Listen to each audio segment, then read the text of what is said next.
आज आपसे कुछ देर कबल तहरीके इंसाफ का सीनियर लीडरशिप की जो मीटिंग है वो ख़त्म हुई है।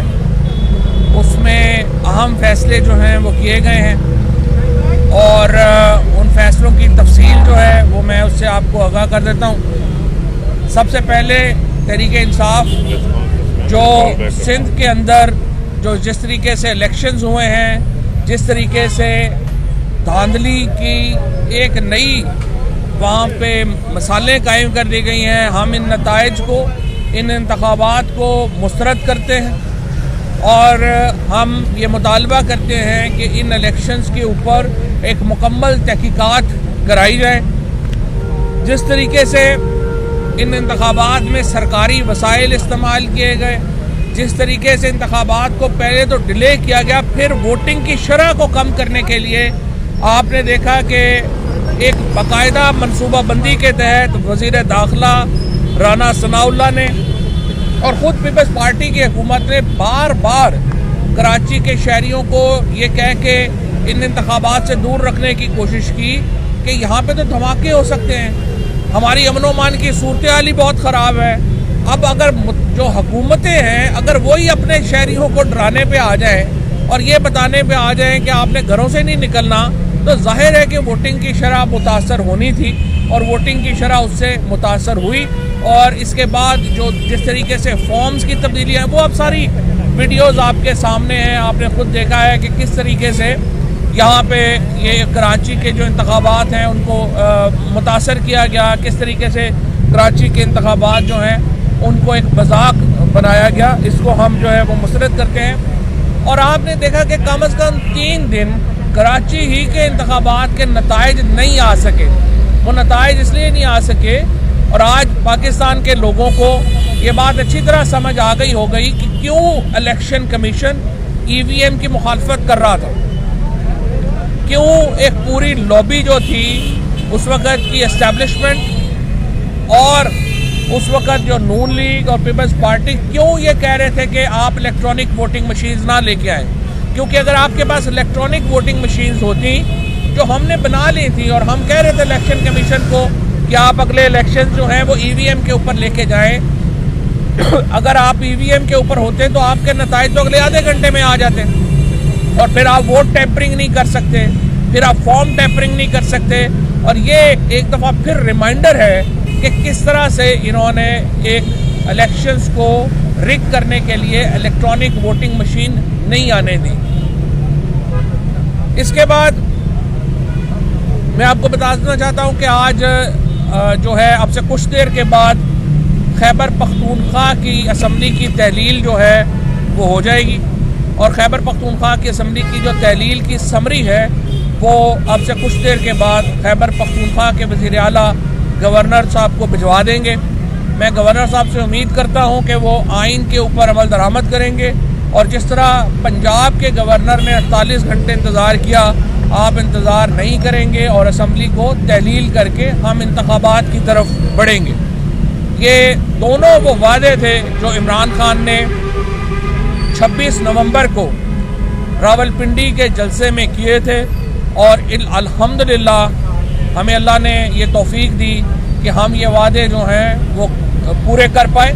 पाकिस्तान के अंदर तो आपको पता है क्लर्क की नौकरी कोई नहीं छोड़ता, उसके लिए जो है, और आपको पता ही है जो एक्सटेंशनों के लिए जो कुछ होता है। ये इमरान खान और तहरीके इंसाफ है कि जिसने 2 हुकूमतों को ठोकर मारी और कहा कि हम अवाम के पास जाएंगे वोट लेने, और ये तहरीके इंसाफ का एतमाद जाहिर करता है अवाम के ऊपर। ये तहरीके इंसाफ के उस कॉन्फिडेंस की अलामत है जो हम पाकिस्तान के अवाम के ऊपर रखते हैं और जो सपोर्ट पाकिस्तान के अवाम में इस वक्त तहरीके इंसाफ की है, ये उसका एक इजहार है। लिहाजा आज दोनों असम्बलियाँ पंजाब के बाद खैबर पख्तूनख्वा असम्बली जो है वो भी तहलील हो जाएगी। हमने जो पार्लिमानी पार्टी है पंजाब के लिए वो मियाँ असलम साहब की सरकर्दगी में जो है वो कायम कर दी है और स्पीकर साहब जो हैं वो पार्लिमानी पार्टी का लिख देंगे। जो अभी मुझे पता चला है कि नाम जो आए हैं हुकूमत की तरफ से, मुझे नहीं लगता कि वो कोई संजीदा नाम है, वो तो ज़ाहिर एक मजाक ही है अगर उन्होंने यही नाम दिए हैं जो ज़ाहिर अभी हमें नहीं कम्युनिकेट हुए। हमने जो नाम दिए थे वो संजीदा नाम है और हम समझते हैं कि आप उन नामों के ऊपर इत्तफाक़ राय होना चाहिए। आज मैं पहले इंटरव्यू सुन रहा था मलिक अहमद साहब का, उन्होंने भी कहा कि जो पीटीआई के नाम है वो संजीदा नाम है और उनमें फ्लेक्सिबिलिटी हो सकती है। मेरी नज़र में मैं अब भी दरख्वास्त करूँगा नासिर खोसा साहब से कि वो अपना फ़ैसला तब्दील करें और इसके ऊपर ये पाकिस्तान के लिए एक उनकी कंट्रीब्यूशन होगी। आई कैन इमेजिन कि मुश्किल काम है, इसमें कंट्रोवर्सी होती हैं, सियासी कंट्रोवर्सीज हैं। नासिर खोसा साहब, अहमद नवाज सुखेरा साहब, दोनों बड़े क्रेडिबल नाम हैं।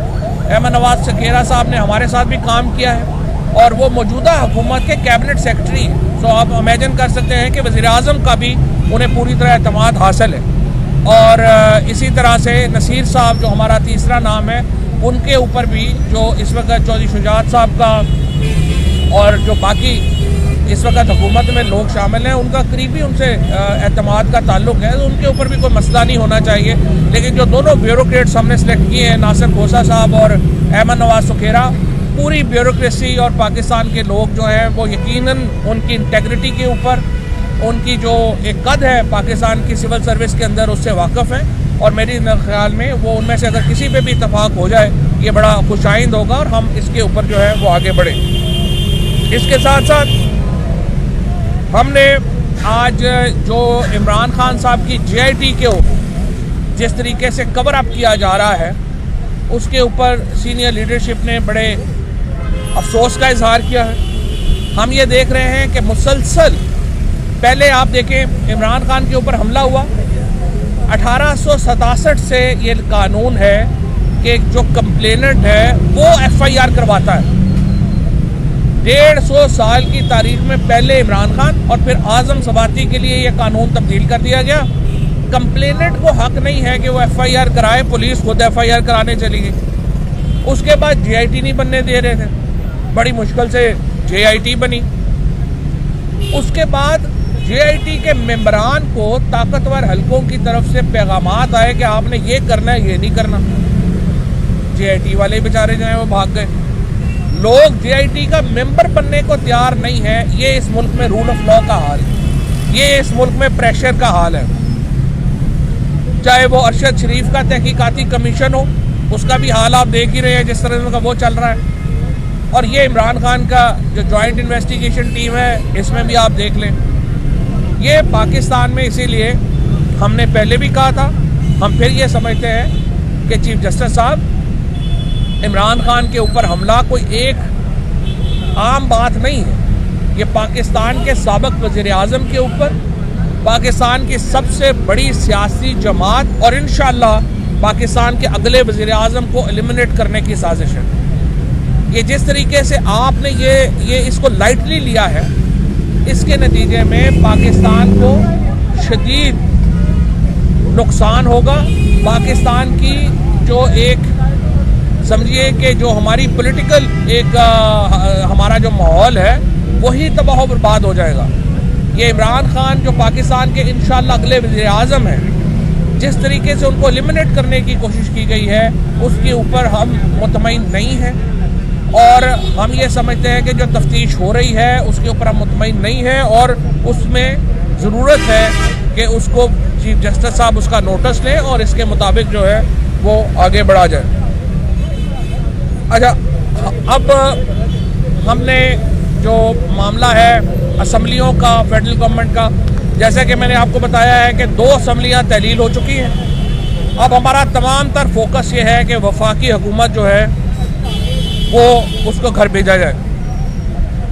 हमारी ख्वाहिश ये है कि वफाकी हुकूमत हमारे साथ बैठे और हम जॉइंटली एक इलेक्टोरल फ्रेमवर्क तय करें।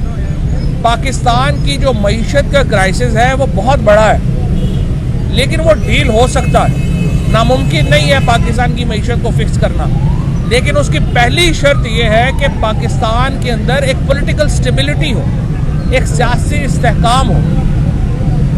अगर वो सियासी इस्तेहकाम नहीं होगा, पाकिस्तान को मुआशी स्टेबिलिटी नहीं मिल सकती।